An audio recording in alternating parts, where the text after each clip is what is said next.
তাদের এই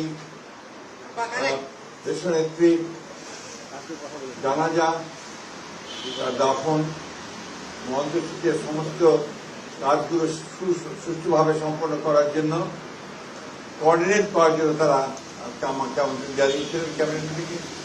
সেখানে আলোচনা হয়েছে, একটু পরেই আপনারা সেগুলো জানতে পারবেন, তাদের প্রেস সেক্রেটারি আপনাদেরকে জানাবে। আমাদের প্রধান উপদেষ্টা তিনি বোধহয় একটা জাতির উদ্দেশ্যে ভাষণও দেবেন।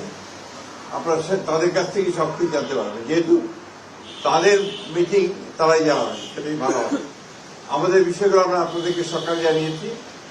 আর আমাদের 12:30টার সময় আমাদের প্ল্যানিং কমিটির একটা মিটিং আছে বিএনপির।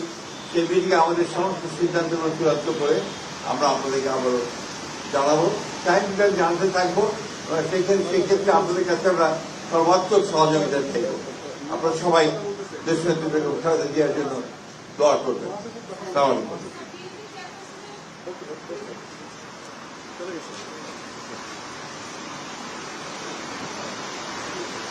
মোবাইল